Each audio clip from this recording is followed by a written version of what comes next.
ń dákọ̀ ibi tí sọ̀kalẹ̀ sínú mọ́lá Kazim torí ọgbọ̀n àṣẹ́jú mo pé ó ti pé àwọn bàbá tànátà ń dákọ̀ ọ̀rọ̀ tí mo fẹ́ sọ yìí ẹni tí ó bá nílà aká yìí kò ní gbọ́ yìí ó ti ọ̀rọ̀ tó sì lẹ́rìí àmáyìn ní sọ ẹ̀rí ẹ̀ ìwò bóò ni kó wá náà ti rìn jìnnà nínú mímọ̀ sí àdíìsì tó ń pariwo bóò ló ti rìn nínú ẹ̀ sí ìjọ ọmọ ìjọ ọkà súnà rẹ̀ gan sọ ọmọ súnà rẹ̀ ìjọ ọmọ ìwọ ń súfì náà ìjọ ọmọ súfì òun gan àwọn àgbàlagbà tá ń dákọ̀ yìí láti rí ṣé Usman bónú fódíò èdèrí àfà alimi ṣé wọn alimi ti wà níyà ibùnú janta wá dérí àwọn àfà ń dásà láti bí gọ́rẹ̀ ni ọmọ híyà ni àfà àyùn rẹ ni àfà kòkéwù kò béèrè ni àfà sóró ni àfà ń bàtúrè ni àfà aláàyà ni tẹ̀fútù ni gbogbo wọn bẹ́ẹ̀ ayùn rẹ ni alábìnú bí wọ́n ṣe pọ̀ bẹ́ẹ̀ èdèrí àwọn Sheikh Adam èdèrí àwọn Sheikh Kamal èdèrí àwọn àgbàgbàdòmọ̀ àgbàgbàjì nǹkan gbogbo wọn ti pọ̀ tó ní gbogbo àwọn bàbá wa tànátà ń wí yìí tẹ́lómi ń sọ wípé wọn ò sí lójú ọ̀nà tànábì yìí ànábì gan fálù wọn ó tún fálù wọn jà wọn sàhábà rẹ̀ lọ. náà akramakumullah tuntun rèé o. jámi níbi yìí náà. àwọn bàbá tá a dákọ̀ yìí. ànábì tún fálù wọn ó fálù wọn. ànábì fálù àwọn bàbá yìí. ju àwọn sàhábà rẹ̀ gan tí wọ́n bá lò gbà lọ. kángan ní ànábì. bẹ́ẹ̀ mo sọ fún ọ. tuntun dé o. ànábì fálù àwọn bàbá yìí àwọn bàbá tá ń dákọ̀ yẹn kò lè yé mọ́lá Kazim yóò takò mọ́mà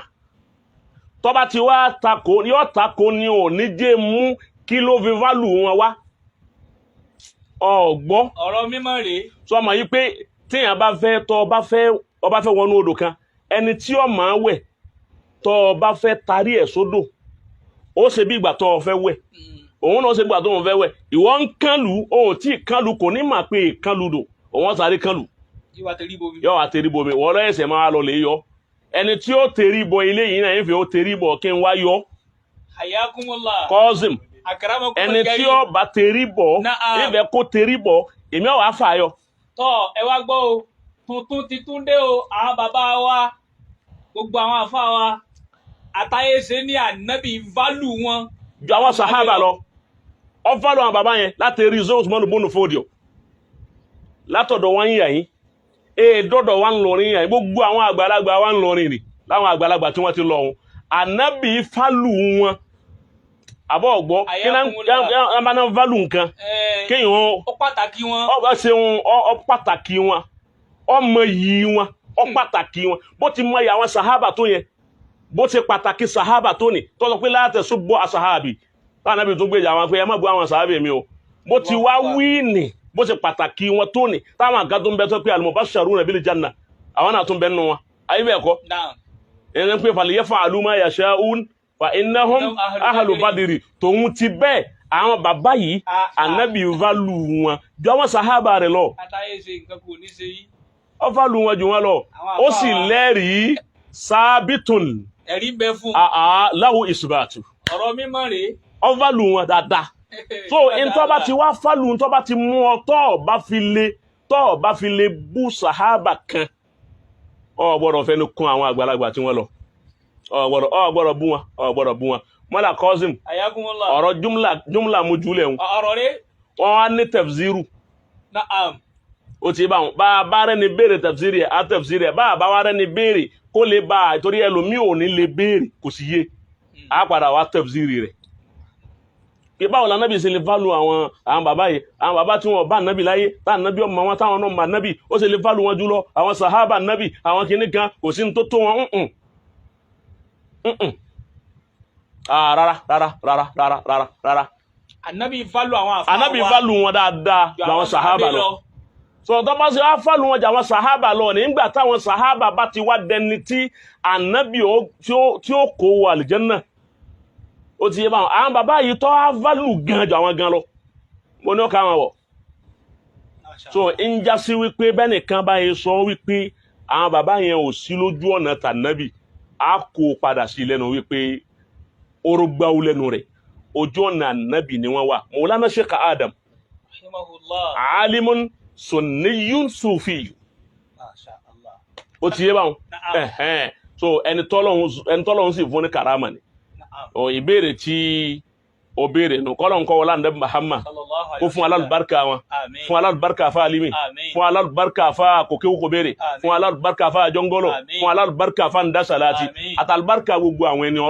Ọlọ́hun kó bùn alálùbáríkà wọn kó fi àwa náà lépa bá wọn bí a bá ti wojú wọn tọ́lọ̀ ní àpàdé wọn níwájú Ọlọ́hun lásán tá a sì wojú wọn táwọn náà wojú wa bùkátà wa bíyá ó bíyá lọ́dọ̀ Ọlọ́hun kó fún alálùbáríkà wọn o alùbáríkà ọlá Muhammad Rasulullah àwọn ẹnìkan pè mí jẹ táwọn àwọn orí ní kíní mídíà kẹ́yìn náà máa àwọn fẹ́ máa gbọ́hùn yín ní ọ̀sọ̀ọ̀sẹ̀ mídíà wọn ni n tí mo gbé lọ́wọ́ pọ̀ èyí gan tí kì í bá já sí wípé bíbá tó wá bá mi láàárọ̀ yìí pé ẹ fẹ́ kí n dáhùn nǹkan báyìí lónìí ó ti n tí mo gbé lọ́wọ́ pọ̀ jama tiwa ní Jaqmal láti Wednesday Thursday Friday Saturday Sunday làáfi jòkó jòjúmọ́ ni tẹ́lẹ̀ apadà yọjọ́ méjì ní pé ẹ̀gbọ́ ẹjá wa náà máa sinmi díẹ̀ so èyí ò gan fúnra rẹ̀ iṣẹ́ a wà lọ wá sí ni a kàtírà ni a ṣe gbogbo ẹ̀ èyí ò tún fẹ́ bẹ lọ́hùn lóru ọ̀yàn wa gbọ́dọ̀ fi wàhálà para rẹ̀ ọgbọ́ àtàwọn tó kó bùkátà wá pé afẹ́fà báyìí nǹkan báyìí ẹni ọba tiẹ̀ ti jó ní jàmáà báyìí wọn ò ní jí ọ gbádùn rárá ẹnu bá ti múra tá bẹ̀rẹ̀ yìí ní sẹ́rí pé àwọn nǹkan mo tún lé kí wọ́n máa lọ o ti wọn ò fẹ́ lọ mú ní ẹ̀yìn náà ríṣẹ́ tí wọ́n gbé wá bá mi ńlé so èyí òun ni àmàdàkọ̀ kan tọ́lọ̀ ń bá fún wa ní yọ̀ǹda tẹ́ ẹ bá ń gbé ìbéèrè wa a máa da yín lóhùn rẹ̀ àmọ́ káwọn èèyàn má rẹ̀ ti wípé yín jòkó ti kinní yìí yín jòkó ti ẹ̀ máa wá gbogbo ń tá a bá gbọ́ a máa gbọ́ ní Jaqmal àbí ká máa gbọ́ láwọn ibi tí a bá ń lọ salamu alaikum. Naam, wa alaikum salam akí àwọn àlùfáà wa àgbà Maulana Asadul Wa'izin Ọlọ́run jẹ́ kí á rí bàbá wa táyé ṣe pẹ́ ọlá la ilaha illallah ọlá Muhammad Rasulullah a rí wípé bí a ti wá bá àwọn àlùfáà wa tí a béèrè ìbéèrè yìí a ti gba àsìkò wọn púpọ̀ ẹ wá dákun torí Ọlọ́run kí a ṣe lè yí láfi kan àwọn àlùfáà wa ọ rí wípé àtáyé ṣe kò jọ àfáà kankan àwọn àlùfáà wa rìsáàchì ní gbogbo ìgbà ara rìsáàchì wọn náà lèyí tọ́ tó gbọ́ yìí wípé àwọn àfáà wa gbogbo wọn pátá ànábì válù wọn ju àwọn sàábé rẹ̀ lọ ẹ dákun ìṣẹ́jú kan láàrin nì kó máa jẹ́ ìtanijí fún gbogbo àwa tí a bá ń gbọ́ prógrámù yìí àtàwọn tá a mọ̀ wò ó àtẹni tí ó lóun ó sọ̀rọ̀ lérí ẹ̀ bàbá wa táyé ṣe ti sọ mímọ̀ ni wọ́n fi sọ ánsà rẹ̀ àti jìndòjìndò rẹ̀ ń bẹ lọ́wọ́ àtáyé ṣe wọ́n hòdì ẹ̀ báyìí ransom wọ́n ti wá ti eré gbogbo àáfàá bọ́kótó mímọ̀ báyìí ìwọ tó bá wà mọ́dọ̀ mímọ̀ wẹ̀ ní ọ̀wẹ́ dákun àkọ́kọ́ ìtanijí tèmi nù mọ́ wá bí wá bèèbú torí Ọlọ́run. tí mo fi parí gbogbo ọ̀rọ̀ tí mo sọ lónìí kò sí èébú ẹyọ kan mẹ́. alhamdulillah. sì bá ẹ̀dá kan wí tọ́pìkì tẹ fún mi òun ni mo tírìtì pẹ̀lú mímọ̀ bí Ọlọ́run ti fún mi màmá tí wọ́n bá máa jù mí lọ ẹni ọba máa ju ni lọ kì í tún bú ọ kọ́dà ọmọ akéwú tó bá wí kíní kan tí ọba kọ̀rẹ́tì ó ti máa àfọwọ́kàn ní ìwíkúwí ló wí àfọwọ́ á mú èyí tó jẹ́ tuntun wá àmọ́ ká fọkàn ní ìwíkúwí ní wí látàárọ̀ wọn à ní ẹ̀dá kan fẹ́ kọ̀rẹ́tì ẹ̀ pé èyí ní kọ̀rẹ́tì ẹ̀ ìwíkúwí ní sàn wí ó lò sí ọmọ ní ẹ̀ máa bójú wókòwókò àfa náà mọ kíní òun ẹni ọba mọ̀ tó bá ní pé ànábì àwọn bàbá yìí ànábì ọ̀fà lù wọn àbọ̀lọ́dẹ bá lù wọn jà wọn sàhábà lọ ó ní láti mú kíní yẹn wá èmi ìwà ńgbà ń bá rí i pé gbogbo tí wọ́n mú wá yìí kọ̀ jọ ntẹ́mi rí gbẹ́sẹ̀ lé láàfin wa máa wí pé àṣẹ ẹsẹ̀ àwọn èèyàn ògùn rárá bó ṣe wù ọ́ mọ́ nǹkan kan tó tó sí nípa. àkàràmọ̀kùnrin ọlọ́jà rí i pé bàbá àtàyèdè tún tẹ̀lé àwọn èèyàn bọ odò mímọ́ nù dákun torí Ọlọ́run mọ́ bẹ́ẹ̀ bú sì mọ́ wàá tọwọ́ bọ ìjọmọlúàbí ẹnìkankan lérí mídíà ìwọ tó bá ti nímọ̀ nípa tí àwọn àlùfáà wa táyé ṣe gbé kalẹ̀ yìí jòkó ńlé rẹ sì mọ́ wà àwọn tó bá nímọ̀ nípa rẹ̀ kàn mọ́ sọ̀rọ̀ lérí ẹ̀ wassalamu alaikum ìṣẹ́jú kan sí kejì ká lè yọ̀ǹda àwọn àlùfáà. jẹ́ al-Qur'an àmọ́ kí n tó lọ bẹ̀ mo kí àfa wa Jaqmal Sheikh fadilatu Sheikh Abdulwasi' Atayeshe ti al-ma'ruf bi Jaqmal àfa wa náà sọ ọ̀rọ̀ kan mo wá post àdìsù kan tó báàkì ọ̀rọ̀ yẹn bó ti àwọn yẹn máa ń béèrè pé kí ni túmọ̀ ẹ gbọ́ lónìí insha Allah bẹ́ẹ̀ là ń ra àwọn kan tí wọ́n ń sọ yìí pé ṣé lè kéwu ti yín nìkan ni bẹ́ẹ̀ ni yóò rí bẹ́ẹ̀ pé lè kéwu ti wọn nìkan náà ni nígbò ó jásí pé kò sírú lè kéwu tó dàbí ẹ̀ ẹnìkan ń béèrè ó gbàgbé àṣé lè kéwu ti yín nìkan ni ló wà nílẹ̀ Yorùbá bẹ́ẹ̀ ni kìí ṣe pé lè kéwu ti wá yẹn nìkan àmọ́ títí wá yẹn fi wá yàtọ̀ ní pé kò sírú ẹ̀ ìdáhùn sí ọ̀rọ̀ tí ẹni yẹn béèrè nìyẹn mo wá rí àfa kan ọmọ kékeré nínú àwọn ọmọlẹ́yìn wa náà ni tó sì jásí pé bàbá ní ká máa tó lọ tó bọ̀ markazi ni àmọ́ Ọlọ́run bá máa níyàn rẹ̀ lórí àwọn àkọlé tí máa gbé àmọ́ tí mo fẹ́ kí gbogbo wa mọ̀ ni pé ibi tẹ́sẹ̀ èèyàn ò bá tó kéèyàn má máa tẹnu bọ̀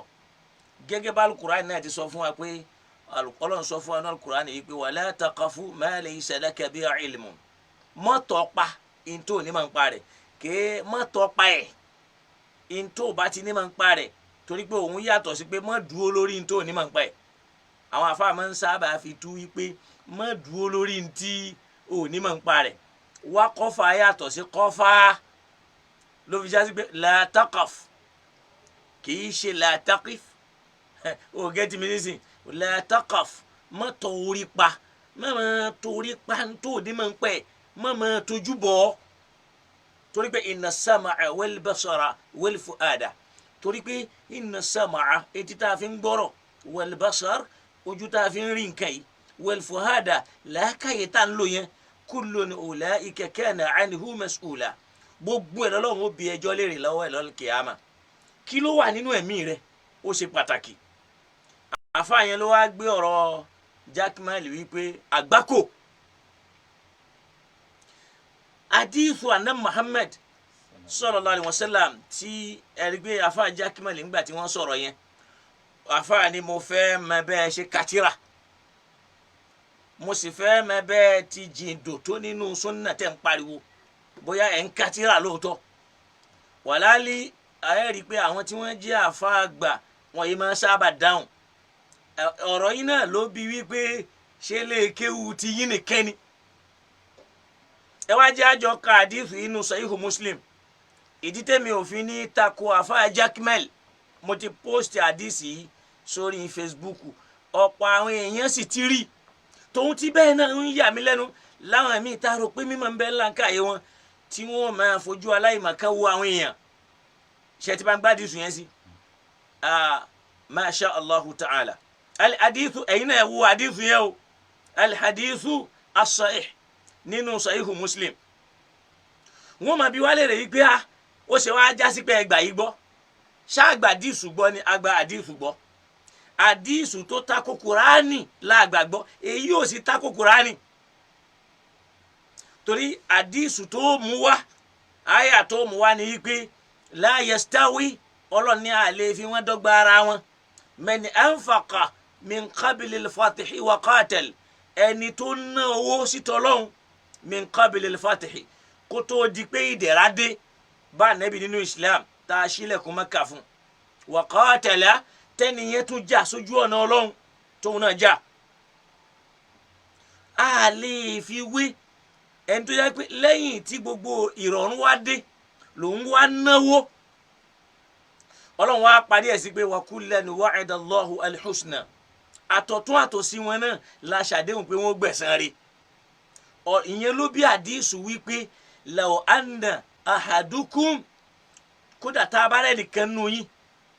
tó bá ná gbogbo ohun tó ní Ànábì sàlám ní la tasubbu ashabi ẹ má bú àwọn sàhábà mi a ní gbogbo àwọn tí wọ́n bá nábì lògbà kọ́ ni sàhábà a tún rí inú àdìsù tí mo fẹ́ kóòtì lálẹ́ torí àwọn kan ló kọjú sí njọ́ náà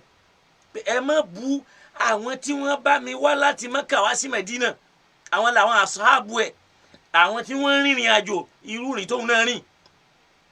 ó wá ní law anfaqa ahadukum mithla uhudi jabalan kódà tẹ́nìkan bá náwó sójú ọ̀nà Ọlọ́run lórí ẹ̀sìn yìí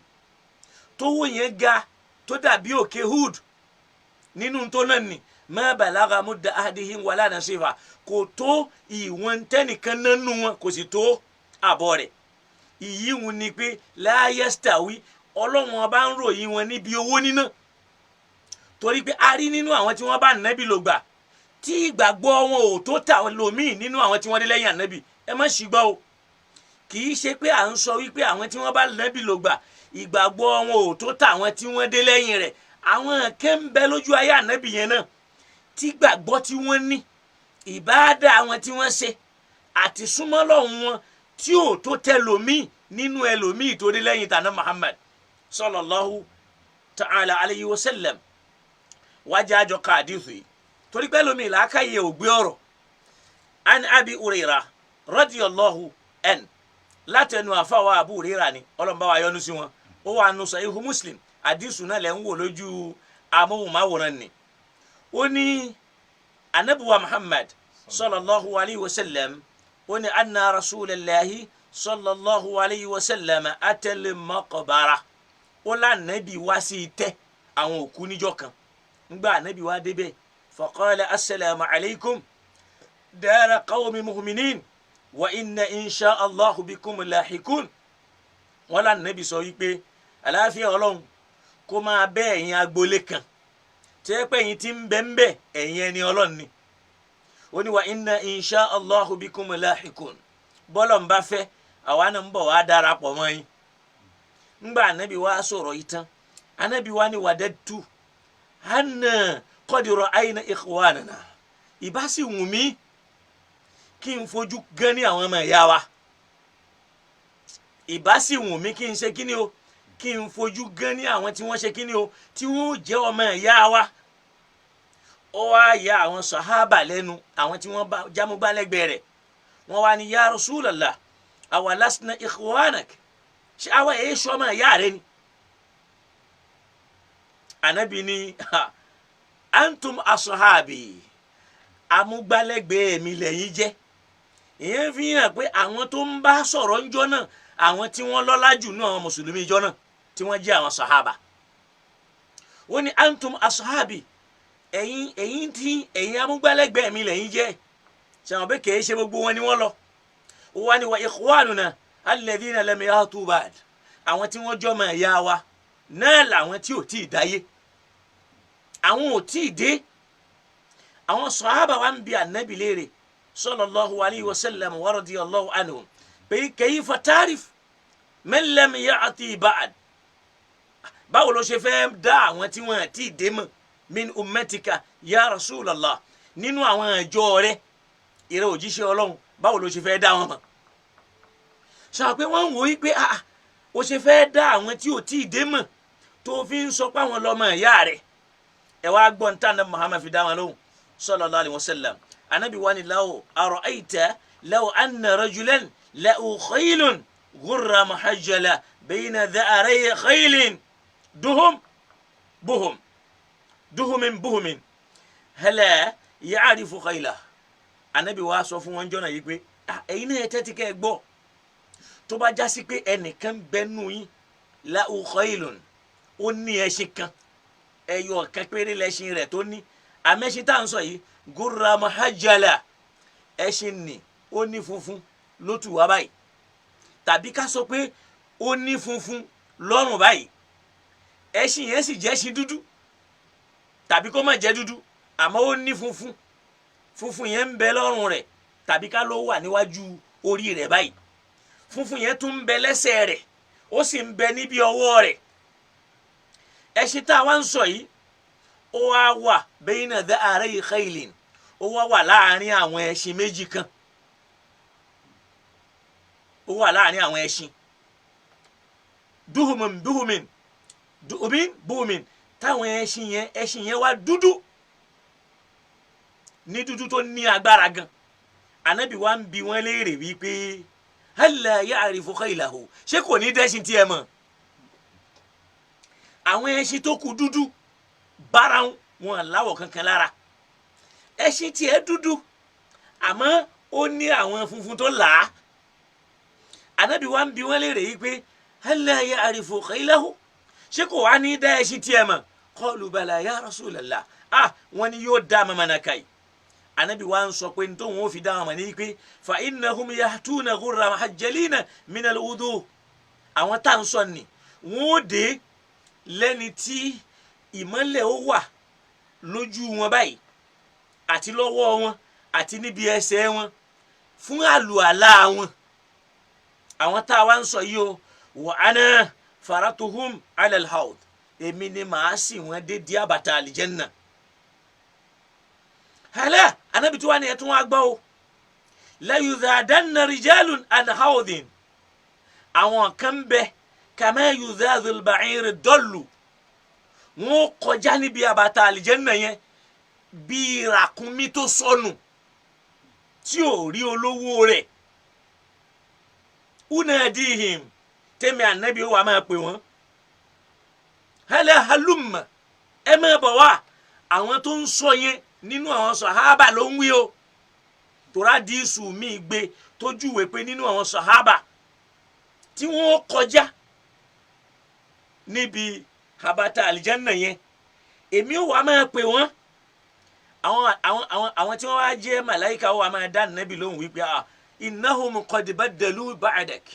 kété tí wà nàbì ti lọ náà ni wọ́n ti yí padà. anabi ni wa nafa kulu suqan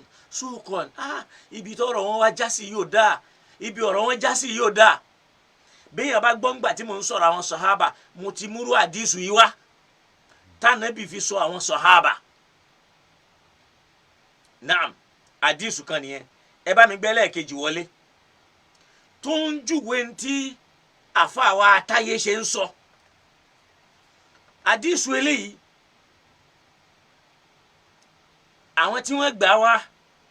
àwọn pọ̀ díẹ̀ kódà àfa wa Albani jẹ́ kó yé wa pé rawahu ad-Darimi wa Ahmad wal-Hakim wa sa'ahahu wa wafaqahu ad-Dhahabi al-Hakim sa'aha rẹ̀ Imamu Dhahabi náà sa'aha rẹ̀ wa isnadu ad-Darimi wa ahadu isnadi Ahmadu sahih. àdìsù yẹn lálàáfíà lọ́dọ̀ àwọn àfa sàlàfíà tí wọ́n gbà páwọn ni wọ́n nímọ̀ jù láyé. kí làdìsù náà wọ́n ní lọ́jọ́ kan láàárọ̀ ọjọ́ náà àfa yìí ń jẹ́ kó yé wa àfa tí ń sọ̀rọ̀ yìí wọ́n ń sọ̀rọ̀ yìí wípé lọ́jọ́ tá à ń sọ yìí ma'ana Abu Ubaida ibn al-Jarrah Abu Ubaida ọmọ al-Jarrah ó wà pẹ̀lú wáńjọ́ náà. wọ́n ní faqala ya Rasulallah Ubaida ibn al-Jarrah yìí ní wọ́n sọ pé ìrẹ́ òjíṣẹ́ Ọlọ́run ahadun minna khayrun minna ìjẹ́ nìkan bẹ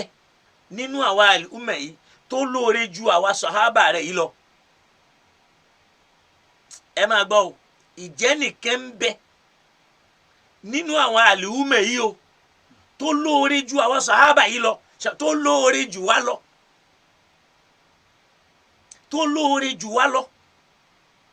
àwọn èrò pé kò sẹ́nìkan tó lóore jà wọ́n lọ bó ti já sí pé àwọn màláíkà Ọlọ́run gbà pé kò sẹ́ni tó lóore jà wọ́n lọ kọ́lọ́n tó dáadáa mọ́. wọ́n dẹ̀ ń ṣe fáàrí sọ́lọ́run pé nahnu nusabbihu bi amdika wa nuqaddisu lak. Ọlọ́run sì ní inni a'lamu ma la ta'lamun. ó dẹ̀ dáadáa mọ́ láti fi hàn wọ́n pé èèyàn máa gbéra ẹ̀ pọ́n.